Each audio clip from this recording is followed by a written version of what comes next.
kidding? Just one shot? They're not all zombies, Doug. How do you fight this thing? Maybe we could drown it in A1 sauce. Well, sometimes that is better. The person you put up there ain't the person that comes back. It's a dance song to get down with. About 6 feet under. Get down. Ooh, I love this song.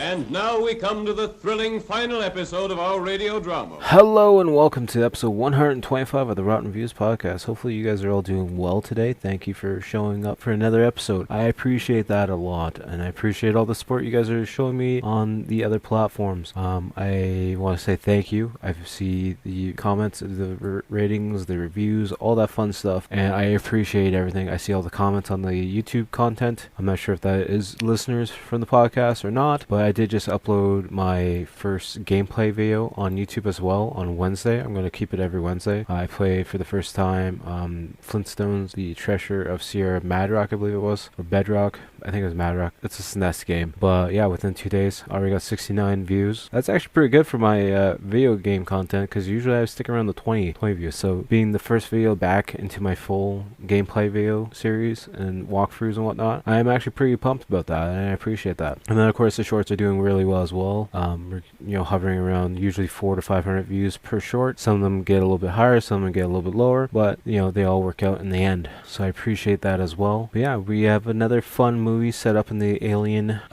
theme for the month that we are doing right now.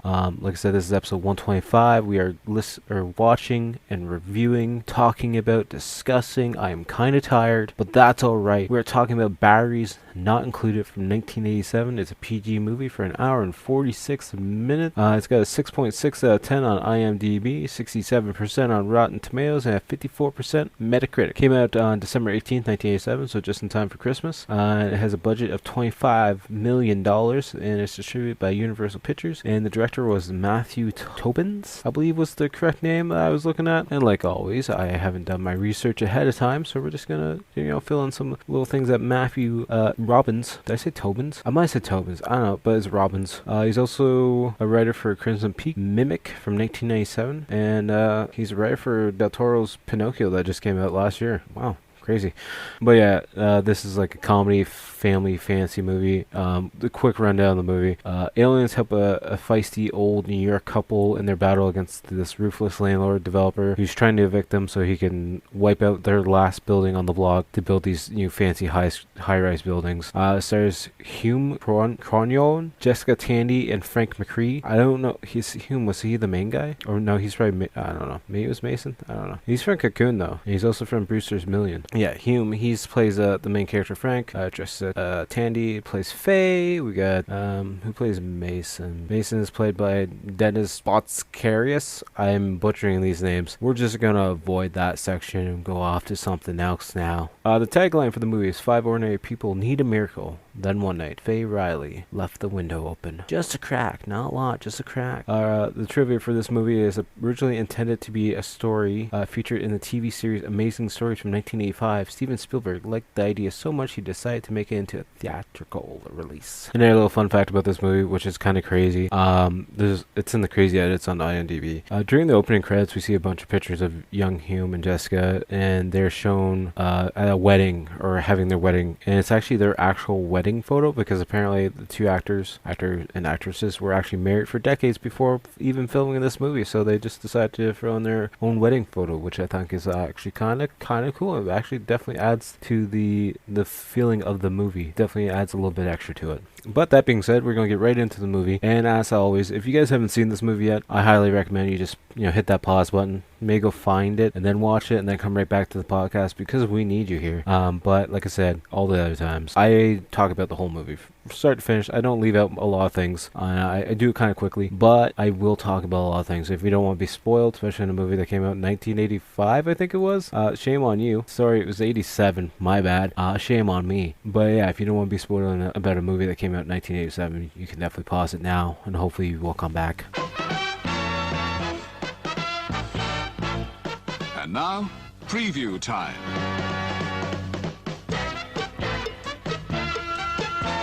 When it comes to entertainment, you can't beat a good film. So let's take a look at what's coming your way. The following program is brought to you in living color. Saturday Night at the Movies, the television series which each week brings you the finest in recent motion pictures.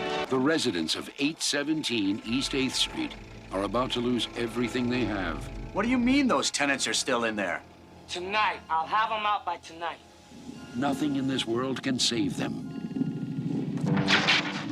Nothing but a miracle. Steven Spielberg presents a Matthew Robbins film.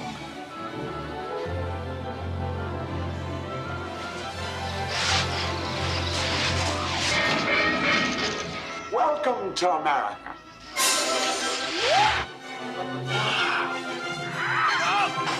Spaceships from a very small planet. Very small. This is history. Machines that reproduce themselves. I like being a family again. What the hell is that? It's them, the little guys. I don't know how you got here or why you picked us. Somebody's helping them. Somebody's bringing them together. Is that why you're here?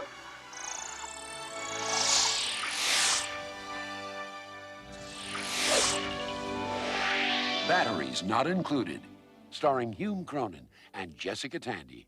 Yeah, it's got the classic Universal Pictures logo popping up, and then the movie starts out with shots of these old Polaroids of New York City as the intro credits start to roll in, and then the shot starts to change into what we can assume is our lead, which is Frank. He's in like a Navy outfit, and then it starts to show him growing like a family and living in New York, and we can just, it's setting up the feeling that they've been living in this one building, in this one spot for a very, very long time now, and this is like their home. And then we see a shot of Polaroid of a building being like, it's falling apart, it's abandoned, and it's being destroyed essentially, and then that shot actually comes alive, and we see this bulldozer taking down a building, couple bulldozers actually taking down a building, and then we see a shot of an old lady walking down the street, which is Faye. She's pulling her little cart behind her, and we see her walking past a lot of rubble, and there's debris all over the place because the whole street is pretty much destroyed. Then we see the shot of Faye walking into this one building, and she's looking all around confused as if it's maybe her home, and there's damage all over the place, and clearly no one's living there, and no one's been living there for a long while. And then we see this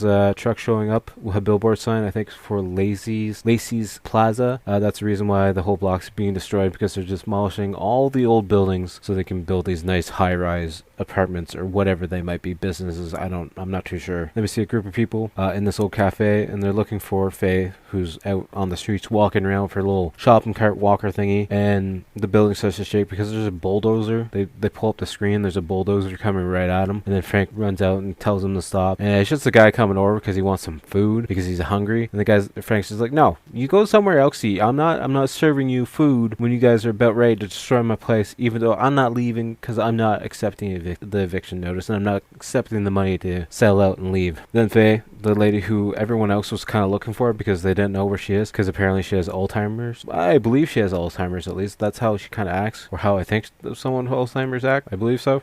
I could be wrong. I don't know. Dementia? One of the two? Kind of the same thing, isn't it? I don't know. I'm not smart. And then we see this pregnant lady starting to walk down the street, and she's walking down the same street that Faye's going down. Her name was, I think, Larissa? Oh, no, Marissa. I don't know why I had Larissa down in my notes. Clearly, having hearing issues. Then again, my daughter was around during this watching, and she doesn't like to stop talking, so that's my bad. But anyways, Marissa's trying to go into her apartment, and Carlos is out there with this group of thugs, and they're trying to give her the letter, because the eviction notice and money that everyone else is getting to move out of this building, and she doesn't want to have anything to do with it. She goes up to her apartment, and the guys follow her, and then they try, breaking into the apartment. Essentially, they break into the apartment, and a vase falls and breaks, and he just throws the the letter at her. It's like, yeah, your boyfriend's not coming around because she's pregnant, but the boyfriend's not been around for a while. We later on find out in the movie that he's a musician and he plays in some like Mexican maraca looking style band. I don't know. I don't really feel it. But anyways, then they go around to give the other eviction notice and they, try to get into this one apartment, but the chains across, and then they break the door, and all we see is the lady's leg, so he grabs the leg and tells her to come with him. But he's just being a creep, and then he goes to the next apartment, which is Harry's apartment, because Frank's the old man. Harry,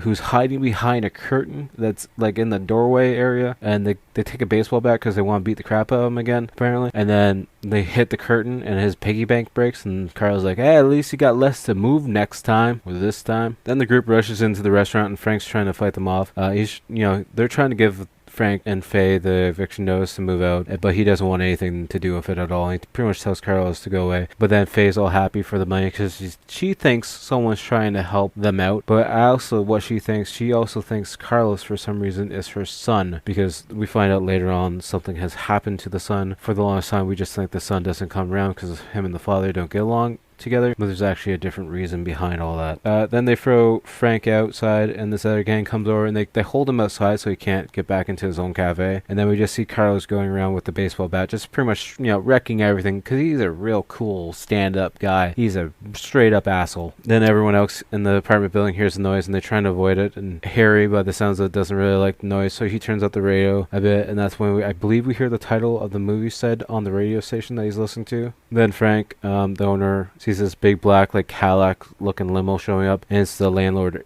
guy. Essentially, it's supposed to be the landlord, but when he goes over to knock on the window to try and ream the guy out for what's going on, it's just Kovac, his like second in command, kind of like his lackey. He's like, you really think the guy Lacey would come down here and deal with this crap? No, he's not going to. He's just like, take the money and just go away and let's be done with this. And then we see Frank talking to the cop about what happened. He's pretty much telling them, lock up Carlos because of all the damage that happened and whatnot. The cops are just like, yeah, good luck with that. We're not going to do anything because there's nothing here. This place is destroyed, so just move out and be done with it. So the cops in New York City clearly are no help to him at all either. And then we see this taxi showing up, and it's one of the neighbors who lives upstairs, and it's Mason. He's bringing a co-worker back because he wants to show him the heritage of the building to try and save the building. But now the building's trash, and the lady's like, this is nothing. This is just garbage. Why did you bring me here? Why are you wasting my time? And he's like, well, it wasn't like this morning. She's like, yeah, sure it wasn't. And then we see Frank going inside to try and clean up the mess that's inside his cafe, but it's kind of a lost cause at this point. And then we cut to Mason, the guy who came out of the tax cab, who's upstairs now arguing with his girlfriend, because she's the girl that was hiding behind the door that got her leg grabbed, and she's arguing about everything and about how she thought it was cool to live with an artist, but he's doing nothing with his life and this and that she's tired of it all, and she's done dealing with Carlos's shit because he comes around, he's a creep. So she's deciding to move out, and as she's storming down the stairs with her suitcases, she's like, you never even painted me naked, you asshole. Then we see Frank. He's now in charge because they had like another old couple living with them to help take care of Faye, but now he's in charge of giving Faye her medicine and her pills all the time. I guess it was just maybe family members, a couple maybe, to help the stress of running the cafe and having to take care of his wife, and he's going over everything, and we can definitely tell she's dealing with something, either dementia or Alzheimer's. I'm not really too sure on that, but the other couple's leaving because they're like, this isn't home anymore, it's destroyed, it's trash, we're going to go somewhere a little bit nicer, and we're just going to live out the rest of our lives there. And then we see him struggling to the medicine into Faye, and she's like hiding in the washroom behind like the shower curtain, and she says she wants the red record on because apparently it helps the pills go down. Then later that night, Marissa is sitting in her apartment. We see a bunch of art falling from from outside, and it's Mason who lives above her. He's throwing all his paintings out because he feels like he's a failed artist now, and he's dealing with depression and whatnot.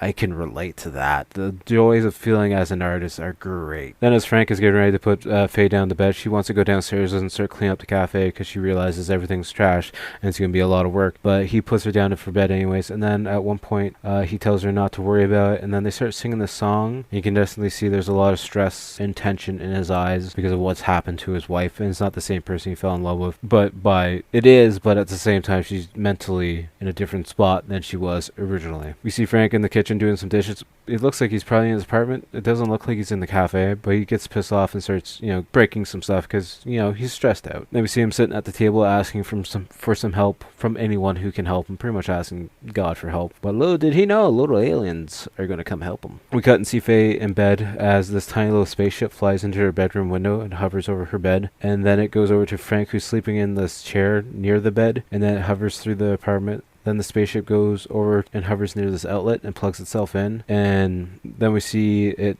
at the window signaling out, and another ship comes in, but it kind of crashes into the window. It has some issues, and then it crashes down on the counter because it's low on energy, but it pulls itself into the outlet as well. And then all the lights start going crazy in the apartment, and one of the other ships comes out of the closet with like Faye's nightgown on, because they're pretty much, just having a little fun exploring around the apartment to see what's there, because they're not used to Earth, I'm assuming. Then once the other ship gets full power, it boosts and breaks through like the apartment, and it notices the broken pitcher, I believe, on the table. And then Faye wakes up to hearing some noises, so she goes down to check on it. She sees the pitcher, but now the pitcher's fully fixed, but I don't know if she just noticed it was broken or not, or she just picked it up because she saw it. But then she hears a noise and she looks behind her, and going up the stairs we see a toaster getting dragged up the stairs, and she follows it up the stairs, or follows the noise up the stairs. I'm not sure if she follows it directly up the stairs, but then it gets dragged into a pigeon coop that's on the roof of the building, which is now full of a bunch of different various scrap metals pieces. She pulls on the toaster cord, and then we see the alien ship on top of it, and then it starts to light up, and then the other alien ship comes right in front of her with the high beams on. Next thing you know, we cut to morning. Then we see Frank in the kitchen as Faye is playing with some bowls, trying to make it like hover and fly. And then at one point she hits Frank with a bowl by like trying to make it hover, and he's like, where the hell's the damn toaster? Then we see Mason waking up to the sound of the garbage truck driving away, and he's like, oh shit, I just threw my paintings out there last night. I want my artwork back. That's my artwork. And he looks down, but it's too late, and the garbage truck is just slowly driving away. And that's when he's leaving to run out of the apartment to try and catch up to the garbage truck, but he notices his door now that had a giant hole in the bottom of it is now fixed.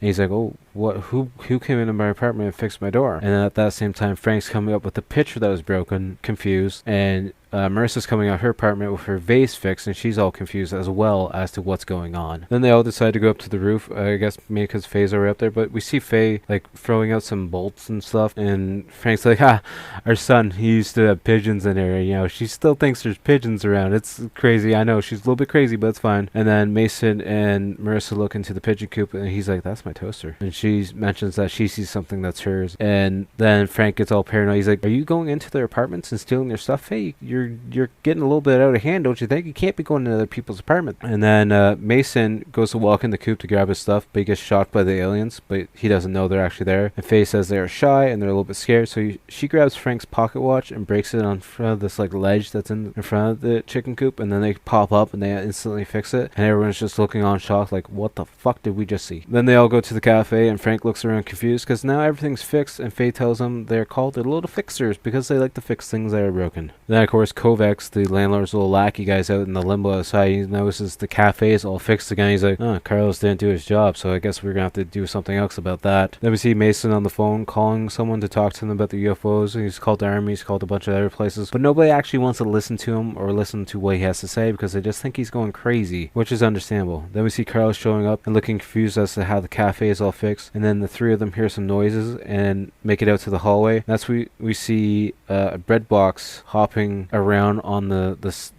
like railing area because one of the little spaceships is stuck inside of it. So then Frank tries to say welcome to America, and then Faye comes out telling everyone breakfast time, and Frank notices on one of the ships it's plugged into like the counter plug-in. Then of course once the ship is fully charged, it just goes zooming right away through the apartment. Then we see Carlos coming in with his bat, and then one of the UFOs comes up behind him because it's got a pot. It's flying with a pot on top of it. It hits him in the back head. He's like, whoever just hit me is going to get it. And then he just sees a trash can rolling down the hallway, and it sucks in his baseball bat. And then the trash can goes all the way up the stairs to the roof. So then they all go upstairs, and then Carlos goes to break into the pigeon coop, and the door opens up for him so he doesn't have to destroy it. And then he goes to grab his bat, and Mason's like, I really wouldn't touch that if I was you. But he goes to pull it anyways to try and get back, and then he gets dragged into the chicken coop, or pigeon coop I should say, and then we just see everything starting to spark, and he's screaming, everything's lighting up, and then he runs out with his hair smoking and his clothes all destroyed. He looks right at Frank and just starts screaming and then runs away. Then that night Mason is trying to take a look at the UFOs with magnifying glass because he wants to see if there's like a made in USA label on it. So then he gets slapped by this piece of metal that's actually off of one of his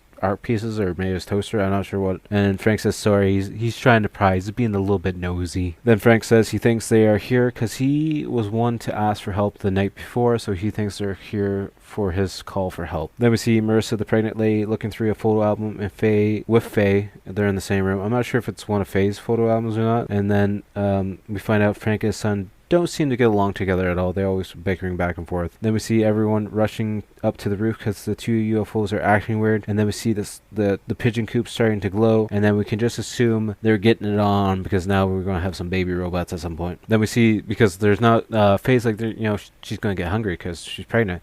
So they have to run an extension cord from downstairs all the way up. But they're just not, long enough. So then Harry, who doesn't talk at all, comes in with a Christmas light cord. And we find out that Harry was a famous boxer, and he was like the best boxer in the city at one point in time, but now he just doesn't talk at all or do anything. He doesn't like confrontation at all. And the UFOs only take the cord from him because Frank goes to put the cord in at one point and they look skittish, but once Harry reaches in to do it, they take it no problem. Then we cut and see Carlos guys bugging him with a pot, bumping up against the back of his head. He's like, oh, you got attacked by an alien, yeah, you're going crazy, sucker. Then we see Faye using some binoculars to spy back on Carlos and his group, because they're on a different building looking down at them and with binoculars, and she's looking back at them with binoculars. So she clearly there but not there at the same time at some point in time. So I guess her medicine does help her a lot. Then we have a shot of Mason and Marissa looking over the ships as the one ship is cutting a Pepsi can apart to feed to his pregnant wife ship. Then Mason asks when the baby's due, and she's like, 2 to 3 months. I'm not really too sure, to be honest. He's like, how are you not sure? What's your doctor saying? She's like, I actually haven't been to a doctor, actually, to be honest with you. I think the baby's fine. And then she's waiting for her boyfriend to come back from his travels, and then Marissa wants to go for a nap because she gets all stressed out about it. And then she thinks the ships are here to help her because, she's a little bit worried about it. And then she's like, well, maybe the ships are here to help you, Mason, because you need help as well. And then we see Mason looking for Frank because all the lights in the building are flickering and go crazy. And then we see everyone on the roof, and Faye says, well, tonight's tonight. Then we see the ship smoking a bit, and the power goes out, and Frank and Mason rush to the basement because the fuses have flipped. And then Harry shows up and takes this big giant switch and flips it. And he's like, yeah, I knew you'd be coming handy. And then the power comes back on, and the guys all rush back up to the roof, and Faye says she's a grandmother now. And we see 2 tiny little ships, and Frank says this calls for cigars, because he's all happy to celebrate. Then Frank gives them a little speech about how he promises to help them and protect them and keep them safe. And then the pregnant ship starts to shake again and smoke, and then this other little ship pops out, and it's not moving at all, and she's like nudging it a little bit. And Harry says his first line of the movie, which is also the title of the movie, battery is not included. So we can assume that little ship didn't make it, and it's a miscarriage, or, I don't know the technical term. Then we see the next day Carlos spying on the group, and we see Faye getting ready to put the little ship to rest in a flower bed on the roof. And then Mason's like, it's just a chunk of metal, why don't we just cut it open to take a look at it? And that upsets Marissa because she's like, this little baby didn't get a chance. And then she starts freaking out because she's worried about her child. And Mason's all confused. He's like, what the fuck did I say? Why is she mad at me? And then she runs away because she's scared about her baby. And then we see Harry running through the building because he grabbed a little dead ship, and he's running through the apartments down to his apartment, and he locks the door behind everyone. And Mason and Frank are trying to get to him, but he doesn't want to talk to them at all because he actually doesn't talk much. And then we see Harry in his apartment taking apart like the TV, and then we see Frank in the cafe working. It's now busy because now they're back in business, because now the ships are actually helping him run, and they're being his cooks actually. We see it's now full of workers, and Faye takes a meal back because it's a hamburger meal, but the 2 patties are together, and the 2 buns are together, and the patty's actually on top of the top bun. And Frank's like, it's his first day on the job, just give him some time, he's gonna have to learn. So he takes the meal back and takes a picture of the burgers, like, this is what it's supposed to look like. Then as the one of the ships is grilling up the burgers on the grill, actually one of the patties is not a patty because it's actually just one of the baby ships with cheese on top of it. And then we see another baby ship in the soup. Then we see a shot of Kovac showing up because he's showing up with Carlos to go to the roof of the building to check out the pigeon coop because Carlos told him about everything that happened inside of it. And he goes in, and it's just a bunch of scrap metal and stuff. He's like, you're an idiot, you're off the job, I'm done dealing with you. Then we see Carlos in the restaurant demanding food after that because he's all pissed off because of everything that happened. And then one of the workers that was driving the bulldozer earlier, he's like, hey dude, how about you chill out, or we can take you outside and I'll give you your own kind of fist sandwich and I'll beat the crap out of you, essentially. And then of course Faye, being the mother figure that she is, she steps in to defuse the situation because she still sees Carlos as her son for whatever reason. And she's like, why don't you come over for dinner tonight. We'll have a ham, and you can talk to your father and this and that. And he kind of just smirks about it. And then we see the ship hovering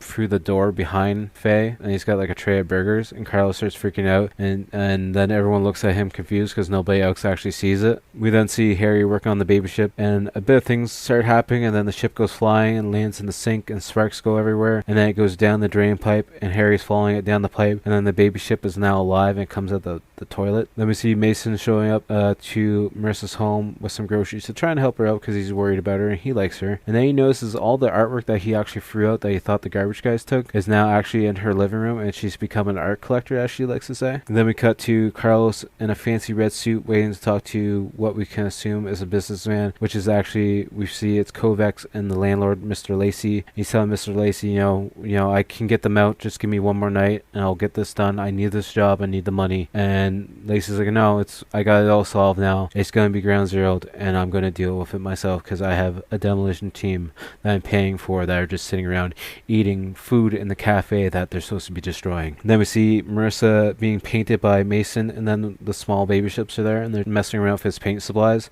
He has to go stop them, and then Marissa goes to take a look at the painting, and she's actually being painted nude, but she's fully dressed at this point in time, and she's nude with baby belly and everything. And she's like, you paint some clothes on that right now at this instant. And then we hear some music playing, and she looks out the window, and of course it's her baby daddy Hector showing up, and Mason's bummed because she just pretty much leaves his apartment and goes to see him. Then we see Frank and Faye sitting in the cafe after hours, and one of the ships helping Frank light a cigar, and then another one comes over to give Faye a coffee. And then we see the other two baby ships being pushed off the stairs to learn how to fly. And at one point the one baby ship's holding on, and the parent ship creates like a saw blade to cut the piece of wood trim that he's holding on to so it makes him fly. And then we see Harry playing with the other baby ship that he brought back to life, which actually comes in and flies in and saves his sibling. And then they're all excited because now they see that the dud is now no longer a dud. Then outside we see Carlos snooping around with a fire axe in hand, and then we see a drunk Mason coming in saying, you know what happens when birds learn to fly? They leave the coop, or they leave the nest, or whatever it was. I forget the technical words he used. And then Mason storms into Marissa's apartment, but she's not there, so he's like, you know, screw you, bitch, I'm gonna take all my artwork back. And he then goes into his own apartment because he sees the door cracked a bit, and she's in there actually writing him a note, but it doesn't say anything other than his name. And she's like, well, you know, Hector's off to Chicago for a good paying job. He's like, well, why doesn't he worry about you? And she's like, well, I told him to go because you still need someone to paint. Then we see Carlos in the basement breaking a bunch of water pipes, and then he goes after like the electric gauges to take out the power, and then the ships go downstairs to check out what's happening. And then we see Frank and Mason rushing down with flashlights, and Harry comes down holding all three of the baby ships, and then Carlos hits one of the bigger ships with the axe and causes it to crash and pretty much die. And he goes towards Frank and Mason with the axe, and they have to grab a shovel and a pipe, and they're fighting him off. And then Carlos runs through and knocks over I think Harry, and the ships all go flying. And then we see a very, very upset Harry because now Carlos is trying to get out of a door that's locked, and we just see Harry putting on his boxing gloves, and then Carlos tells him, you know, bring it on, and starts punching him in the stomach, and Harry's just laughing about it. And then Harry punches him a few times and throws him out of the apartment building, and that upsets Faye, and she starts screaming because she thinks Carlos is her son, and that, you know, it's not right for Harry to be beating up her baby. And then that's when we find out Frank says, you know, Bobby's dead, and then Faye blames him on everything because they used to always fight and everything and never got along, so she feels that Frank pushed Bobby away, and that's what caused Bobby to die. And then we see everyone searching for the ships, and Harry grabs what looks to be his dog whistle, and we see three small pieces of broken glass, you know, going outside, which are the same shape of the ships. And then he goes outside with his dog whistle.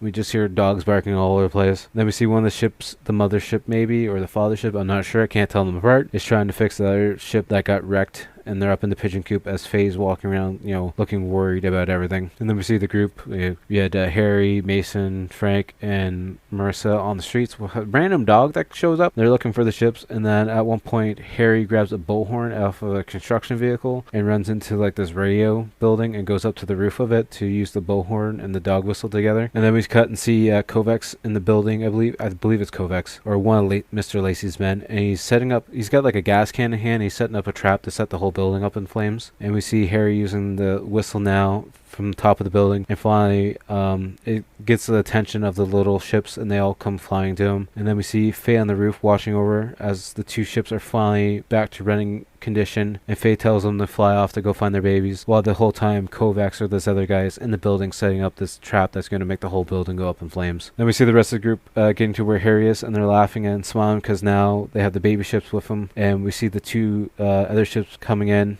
like the parent ships are coming in, because the other two full-grown or like baby ships are bigger, are on this like electrical board sucking the energy to call their parents closer, maybe, I'm not too sure. But once the adult ships get over, they're a little bit upset because they feel betrayed because of what happened, because Frank said they would always protect them and they got injured. And then Harry tries to sneak off with a little baby ship that he rescued, but he's like, Frank says, no, Harry, you gotta let him go, just let him go, it's the best thing, they want to be on their own, so we gotta let them go. And he looks so depressed and sad about it. And then we cut to Carlos showing up and asking Kovacs or whoever it is, what he's doing with all the balloons, because he's hooking up a bunch of balloons at the ceiling, which I'm assuming are full of gas that are going to cause it to burn faster. I'm not too sure on this trap. And then Carlos says if anyone's going to burn the building, now it's going to be him, so he starts pulling like the gas pipes off to make the bomb go faster. And then Carlos and Lacey's guy, Kovacs I'm assuming, are fighting outside the building because each one of them want to take credit for it. And then Faye's yelling out the window upstairs, telling Bobby to stop and telling him to come inside and stop fighting. And that pisses Carlos off even more because the guy told him that the building was empty, and clearly it's not empty. So now he has to go to the 4th floor to try and defuse the trap. And that's when Carlos, I think, breaks the guy's leg or the kneecap. Carlos goes running into the building and grabs Faye, but she slaps him in the face and tells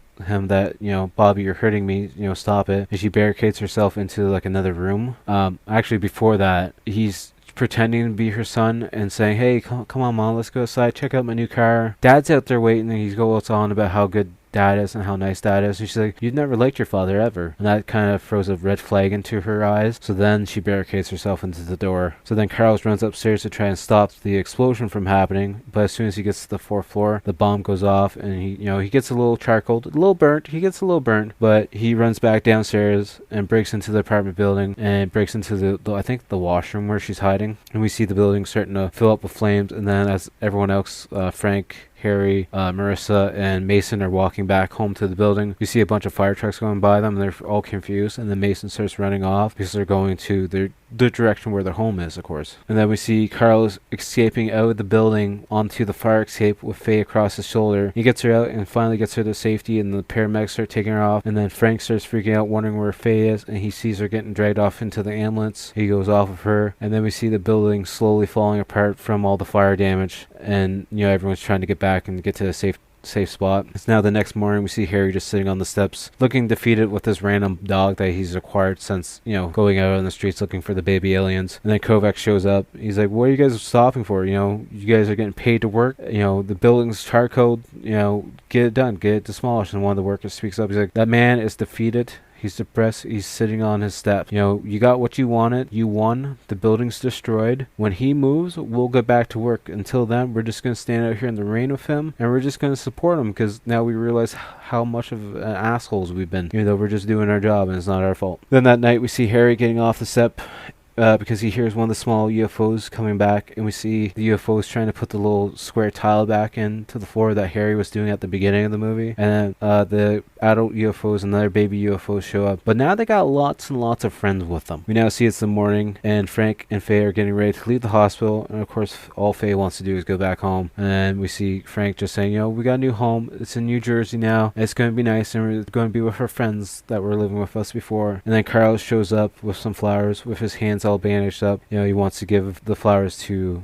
Faye, and then Frank goes over and gives him like a hug and puts his arm around him. He's like, Faye, look, Bobby's come home. And then she breaks down into tears because she's finally, I think, realizing that Bobby's actually dead and that he's never coming home. And then Carlos gets all upset and I think throws the flowers out as he's leaving the hospital. Then we see the cops showing up to grab Frank and Faye because something weird has happened, and they're escorting them back home. And that's when we see a giant group of people all free out the streets everywhere, and we're looking at the building, and the building is now back and better than ever, and it looks perfect. essentially. Probably looks better than it did at the beginning of the movie. It looks like a brand new building, but same building nonetheless. Then Kovacs shows up confused, and one of the workers looks at him and laughs. He's like, "How do you like this job now, huh? Hey, look, the building's back, you dumbass." Then we see Mr. Lacey being questioned by a bunch of reporters, and he walks over to Kovacs and he's like, "Apparently you didn't do your job, so now you're fired too." And then he mentions that they're still going to go on with the plans, but now the plans are going to be a little bit switched up. And we see everyone walking into their new home now, and Faye has a big smile on her face as she's looking down at this, I believe, the number on the tiles, because it's engraved into the tiles. And we see the UFOs flying off into the sky and they're fading away. And then we see the movie pan out a bit, and now we see these giant massive buildings built up, and then we just see this tiny little like 4-floor apartment in between them all. And then the title credits of the movie roll, and that's the end of the movie. This was a fun movie. This is definitely a fun family movie. I enjoyed it. I've watched it a few times. I can't really say how many times. But yeah, it's a fun family movie. And you know, my daughter watched a little bit of it. She doesn't really like to stay in one spot. You know, that's a 6-year-old for you. But from what she did see, she did enjoy it. So that's always a plus in my eyes as well. If there's always movies I can watch with her, it's always great. And on the Rotten scale, for this family-friendly UFO movie, I'd give it a 7 out of 10. I think it's fun. I'll definitely revisit it.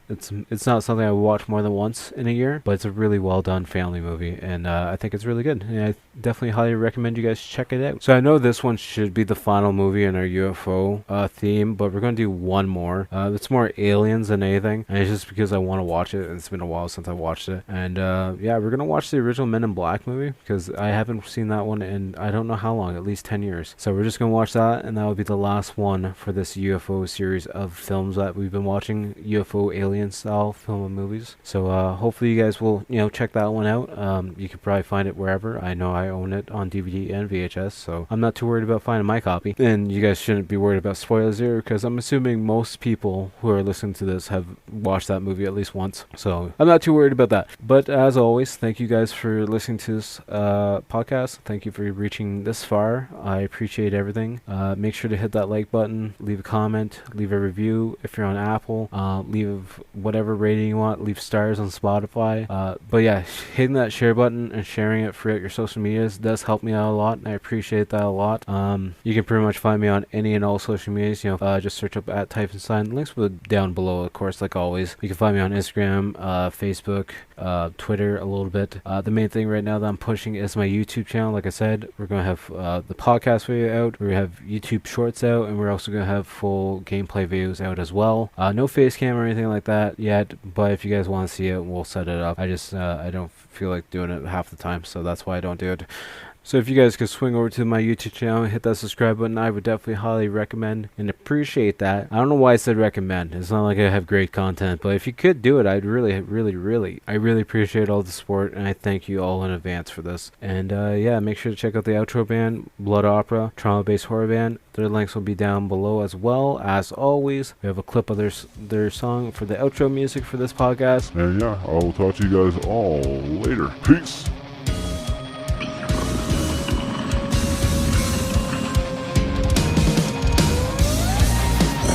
Whisper in the classroom, the writing on the wall. What's blood for, if not for shedding?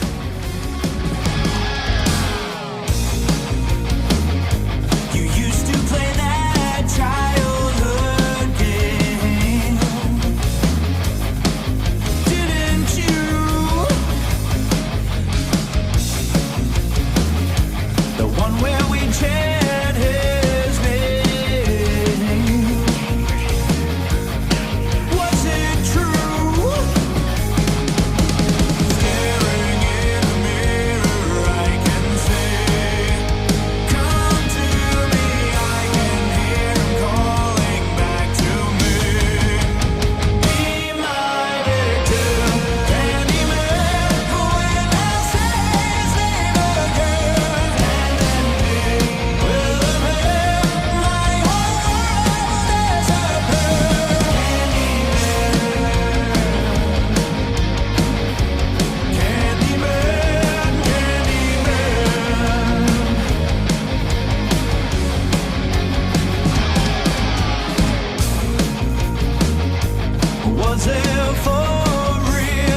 said,